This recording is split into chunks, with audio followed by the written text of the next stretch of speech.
Hello, I am making this as a response to Jason, myargonauts' video about discipline in schools in Japan. I'm not going to give any advice on how to deal with discipline problems because Jason did kind of give the best ideas in my opinion. The only idea I would add with it be to make sure that you understand your classroom dynamic with your JTE. So with your team teaching partner, make sure you understand the dynamic and the roles in the relationship. Other than that, pretty much everything Jason said is exactly what I would have said. You know, make friends with your students, try to understand your students, and then your students will come to respect you and therefore respect you in your class, and you won't have so much in the problem of discipline. What I am posting a response about is that Jason, as he mentioned, taught mostly junior high schools and some elementary schools. With me, I teach high schools. Now, high school students in Japan, contrary to popular belief, are very much like high school students in America. They have the same attitude for the most part. But then again, in America, you know, not all high school students have the same attitude. But if you can imagine an American high school student that is very similar to a Japanese high school student, in my opinion, at my schools, that is. Every situation is different. So at my schools, my students are a lot like American high school students, so it's not too much of a difference.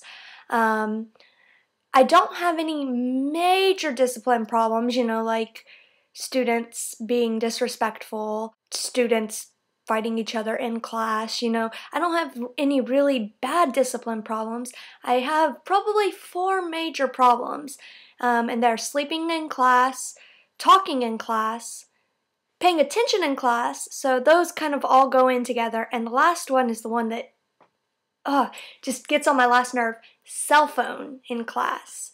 Cell phone in class. Their cell phones are always out. So those are my 4 main problems. The sleeping in class isn't too much of a problem for me. I mean, like I said, students here, my students are very much like American high school students, so the sleeping in class, no big deal to me. What did surprise me was I was in one of my classes and some of the students were sleeping and the teacher was going around waking up a few students, and there was 2 or 3 other boys sleeping, and I was like, I kind of looked at him, and she looked at me and she was like, oh, those are baseball players. Baseball players, you know, they're okay. They can sleep. They're tired from practice. So that really shocked me. I was like, what? That's not right. But both of my high schools are kind of lower achieving schools. And one of them is very focused on sports. They're very good at baseball and very good at volleyball. So those are the 2 main things. They're really good at them. And at my other school, they're well known for their social welfare course. So neither of my schools are really big on English. So the students don't really, a lot of the students don't care a whole lot. Many of the students do, but some of them are just, they lack motivation. So that can lead to a lot of problems. So sleeping in class, talking in class.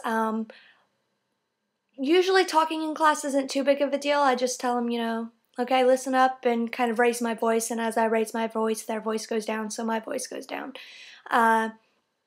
Except one day, I have a group of 3rd years, and they've taken their entrance exams, and they are pretty much done. They have a week and a half, 2 weeks left of school, final exams, and then they're done. So on our last class, I taught them, they talked the entire time instead of doing their work. So when it came to presenting their work, they weren't prepared. So I was really disappointed in them, and I told them, you know, I asked you to do that, and I very calmly explained it to them, you know, when I give you 20 minutes to practice, I want you to practice because none of you had memorized your sheet like I asked you to. And all of them kind of were like, oh yeah, and one of them was actually showing that she memorized it and kind of holding it to her chest and reciting what she had written. I was like, very good, Riho, but next time do that during class rather than while I'm telling you to do it. But today was my last day teaching that class, so it was kind of sad. But anyway, so talking, what was the other one? Paying attention. You know, I have one girl who just sits there and stares off. And I'll ask her a question, and she'll just sit there and stare off. And I try and talk with her, and I try and be her friend, but she's a third year, so she doesn't care anymore. She's done in 2 weeks. That's as far as she cares. And then the one major problem in my high schools, cell phone use.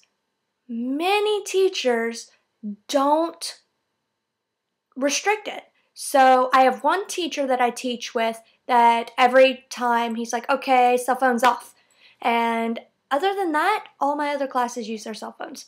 So it's kind of crazy. I actually saw something very interesting today that I had never seen before. I was leaving my school, getting ready to come home, and there were a group of boys outside getting ready to fight each other. And I've never seen that, you know. I see it all the time at high schools in America, but I'd never seen it at high school here.